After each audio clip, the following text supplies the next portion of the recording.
Yo, what up, y'all? It's your boy Kels. I'm in the studio.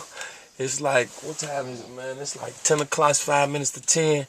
We in here jamming, Joe. Like, we just woke up, but I've been up for like 2 days straight. I'm in here working on this remix, number one sex. You know how I do it. Do it to it all the way through it. You know what I'm saying? I'm in here working on number one sex. T-Pain did something on it, so you know I had to get on it. You know, I'm the host, baby. I got to do the most. T-Pain, what up, baby? You know what I'm saying? It's your boy on Twitter. And listen, I want to holler at my girl, my baby sister, Keisha Cole. You did your thing, baby girl. I'm in here, man. I'm going to make you sound so sweet. You know what I'm saying? You going to call me. I'm saying, oh, I want you to produce my next single, Kels. Yeah, I'm in here tripping. I'm delirious, dog. I'm finna tune off, and I might tune back on when I'm done with the remix. I'm let y'all fools hear how it sound. All right, y'all let me know how y'all like it. All right, one, baby. I'm out. Oh. Facebook, live to you. Radio, live to you. Radio, fuck you. Did y'all notice how many musicians got a pardon from Trump? So many people expected R. Kelly to get this pardon, even though people like me are pushing vindication. Things like this should wake you up and let you see what's really going on. Let's talk about Desiree Perez, Roc Nation's CEO. Most people know that when it comes to Jay-Z, he never wanted to be in the industry per se. Just like many others, they will use music and other things to promote what they really want out of their career. So with that being said, people are always side-eyeing Jay-Z for his business moves when they feel like he's selling out others for his own personal gain. We see that all in America. Basically how America was founded. So I don't know why people get so offended when they see this man doing what's in his best interest. Never mind everybody else. So if people have been paying attention to these little gems I've been dropping, you will notice that Jay-Z is always coming up when it comes to this R. Kelly case. Why is that? From Aaliyah to even the fact that there's issues with R. Kelly's royalties and masters. Jay-Z's in the background. Why? Did y'all know Roc Nation and Universal were in partnership? It's so many things that you can link together and realize how these people are actually connected instead of running with everything the media tells you. Let's look at who Desiree Perez is, because just a year ago they were giving her an award for her accomplishment. Good evening. What is a superhero? To me, she is fearless. She is a champion. She saves the day. Desiree Perez is our real-life Wonder Woman. She has rock-solid integrity and achieves both the possible and impossible in everything she does. If Des were an athlete, she'd be the greatest of all time. She's a born leader who has laser-focused energy, and she always stands by her team until the very end. Desiree lives and breathes loyalty, and when she commits to a cause, her dedication is unprecedented. It exemplifies through her actions that she is a true humanitarian. Desiree's heroic attributes paired with her extreme disciplined work ethic is the winning formula to her extraordinary success at Thank Roc you Nation. so much, Jay Brown. Thank you, everyone. Good evening, everyone. First, I want to thank Billboard for this award. I really appreciate it and I can't even tell you what I put Hannah through to be here. I changed my mind many times because this is the first time I've ever accepted an award publicly, and I wasn't sure if I even want to be here tonight. But I do, and you guys all look beautiful, and thank you for having me. It's at the detriment of our comfort. It's our duty. Nothing will be improved unless it's challenged, and disruption will always take courage. For the men in this room, thank you for supporting all these women, and for them obviously improving your work and your lives, but there's a lot more that you guys have to do. We have to do a lot more. We have to create a better work culture.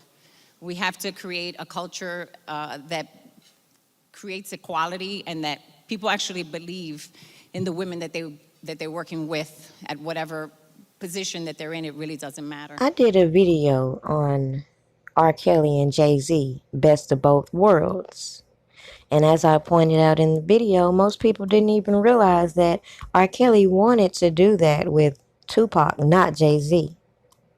The way it appears to me, R. Kelly and Jay-Z do not get along, and there's underlying issues. So with that being said, let's just think about what we see. In the industry, they tell us all this bullshit about snitches. They put out there in the air that you shouldn't snitch.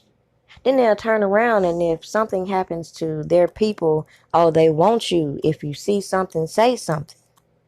All this double talking that we see people acting out on.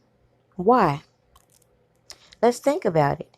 I've already put it out there that we know that the people at CIA and FBI have people inside the industry. So it should be no surprise that there are informants in the industry.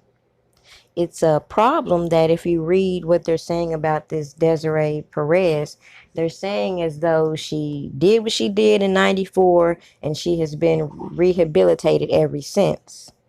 I doubt that, considering that she also got a violation of probation and had to serve some jail time in 99, 2000. So that's misinformation. But yet, because I personally think that way before information hits the public, these people already have a plan in action to fix whatever's going on. Call it a coincidence that this individual, Perez, was involved with Tupac, and we see how his story ended up. They don't never tell you about how Tupac was being extorted and all this shady stuff going on in the background with him. But I digress. The major emphasis is when you see all this shady stuff coming out about an individual, it's only so many times you could chalk it up and think, oh, it's not really important. But I think it's very important, and this lady was put into position for a reason. I also believe that it was anticipated for her to do exactly what she did. A lot of people are not understanding why Trump would pardon her, considering she's not incarcerated and she's already been convicted with this charge on her record. Think about it. She's been appointed CEO of Roc Nation, and when you have a felony on your record, it's only so much you can do. There's limitations, especially when you're in charge of a public company. I'm going to leave that right there. I've said it once and I'll say it again. The industry is a trap. It gives you these lifestyles to perpetuate for the general public, and these lifestyles end up being the downfall of these puppets. So let's reel it back, because I've already pointed out to you this person. I've already told you multiple times about Jay-Z's shady business. I'll drop the link in the description of the Best of Both Worlds video I did, and I will be following up with another video specifically covering this incident in which R. Kelly was kicked off tour with Jay-Z. And again, that's another situation in which I feel was intentional. But anyways, let's move on. Is it coincidence, like I've told you all, that all this shit is smokescreen and mirrors, and it all links back to certain individuals? Is it a coincidence that they were pushing this surviving R. Kelly so hard on Lifetime, which is in business with Disney? Meanwhile, they're pumping out so much money to Beyonce and Jay-Z for their participation in other projects. So you got this CEO of Disney who has been convicted, not a rumor, not an allegation, has been convicted of abusing a minor. They're putting all this focus on R. Kelly. Why? No matter how much you do not like R. Kelly, that is a simple, common sense thing that people should be asking. We're talking about pedophilia is such an issue. We're putting the spotlight on this man who we're calling a pedo, even though he does not fit the description. Meanwhile, all these people in the background are making these little side deals. All these people in the background are doing all these little extra business ventures. The public is being told no snitching, no snitching. But we all know that the industry has a whole bunch of snitches. The thing is, a lot of these people think they gonna do their stuff on the low and it never be brought out to the public. That's a lie. Stay tuned, because this shit just getting deeper and deeper. What do you think about this pardon with this Perez lady, considering she's not incarcerated and they're only doing this to clean up her record? What if other regular people got that luxury? You know how many people who are incarcerated, who are unjustly incarcerated, who would have loved that pardon compared to a person who is guilty, who obviously is still in the background doing some extra shit and is fulfilling these agendas for these people in the background. Leave your comments below. And just a reminder, when you're out screaming Black Lives Matter, remember R. Kelly life matters also. And he has the right for the presumption of innocence, especially when you see all this manufactured evidence and janky ass witnesses. For those that think R. Kelly is guilty, think of it like this. You shouldn't have a problem with us demanding a fair trial for him, considering if they drop the ball, that would be grounds for this whole case to be thrown out. If you ask me, they already have that set, but we'll see. Yeah, this is my story.